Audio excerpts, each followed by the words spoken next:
What's up guys, my name's Liam, and today we're going to be taking a look at the DrunkDeer G60. This is a magnetic switch gaming keyboard with rapid trigger. I've already reviewed the G65 on my channel and I liked it a lot. This takes a lot of inspiration from it in a smaller form factor. So is this going to be the perfect gaming keyboard for you? Let's check it out.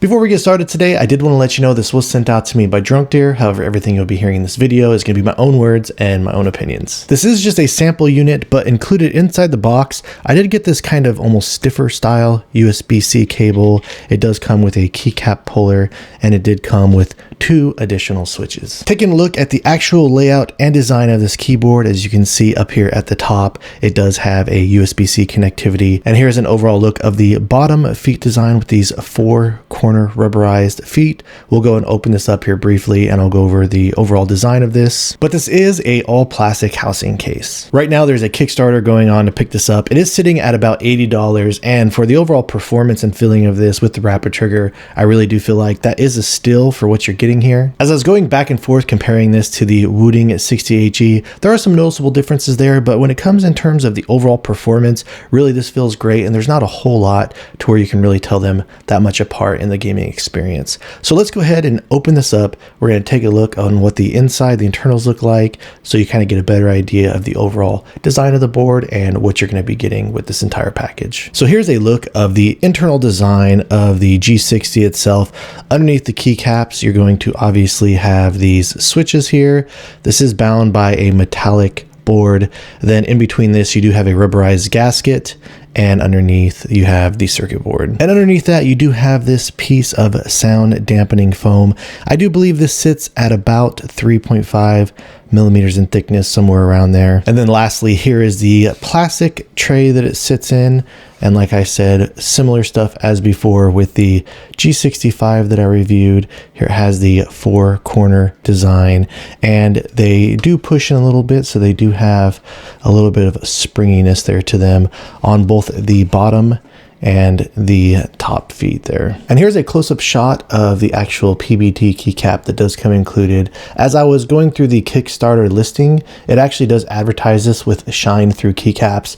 This just has the numbers and letters printed on the top. It is not a shine through itself, but I do imagine that the overall build and construction is similar. And these keycaps, they feel all right. They do feel a little bit on the cheaper side to me, but I didn't have an issue with the lettering. The engraving on top looks great, and the feeling of them overall, I haven't noticed any major wear down or deteriorating on them so far. The magnetic switches that do come included, they honestly feel really great. The spring on them does feel just a little bit lighter than on my Wooting 60HE, but overall it is a pretty close comparison. I did actually open up one of the switches right here, and as I was taking a look inside and inspecting it, it doesn't look like these switches do come pre-lubed, so something that you might need to do yourself if you are interested in doing so. But even without them being pre-lubed, they feel pretty decent. They feel good overall, and they have a nice light actuation to them. So here we have it paired next to the Wooting 60HE, and the overall height, it does sit just slightly a little bit higher than the 60HE itself, but the overall size of them is very similar to one another. And when it comes to this external gasket design,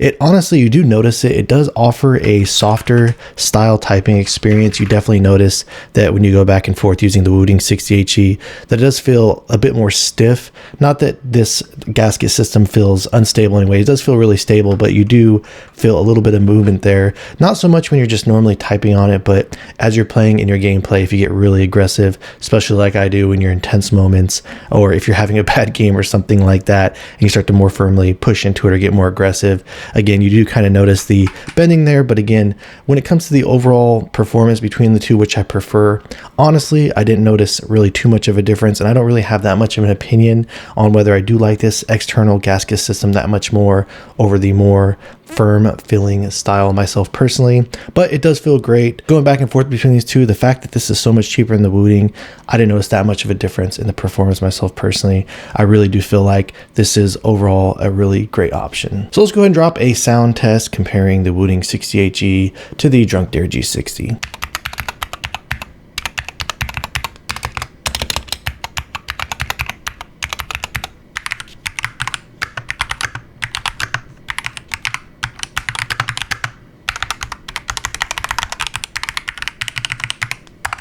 And when it comes to the software, DrunkDeer has actually moved to a web-based style software. I think this is a huge win.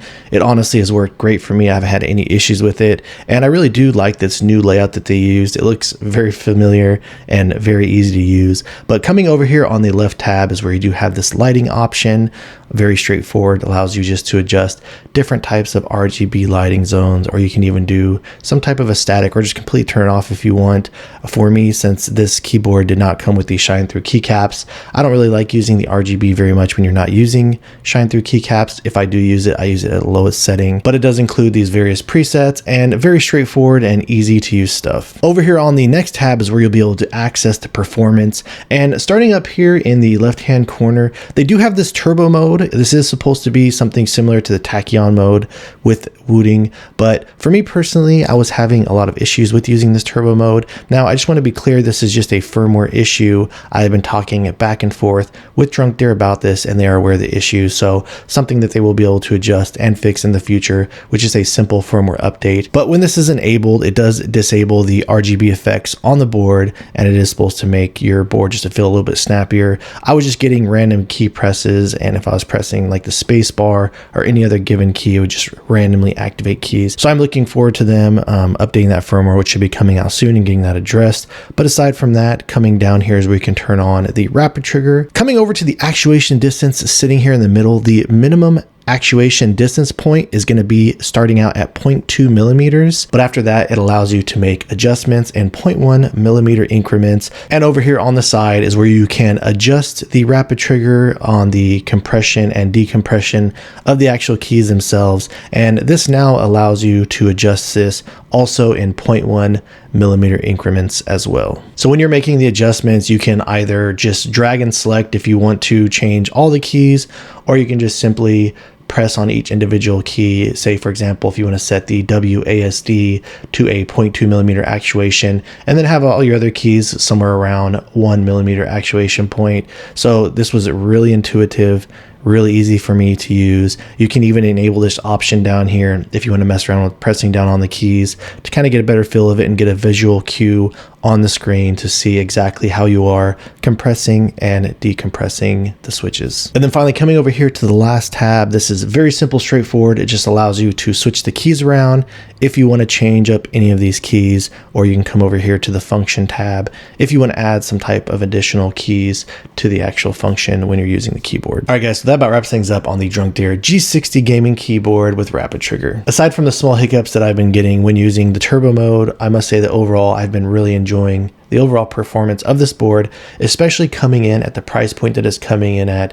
It's really cool to see that we're able to start finally getting these rapid trigger gaming boards at a much more affordable price. And when it comes to the overall usability of the DrunkDeer G60, I would definitely say that this is absolutely worth checking out. All right, guys, so if you have any questions or feel like I left anything out, please let me know down in the comments below. Aside from that, if you've enjoyed watching this video and are interested in other videos like this in the future, please drop this video a like and subscribe to my channel. And thank you guys so much for watching. I look forward to seeing you in the next one.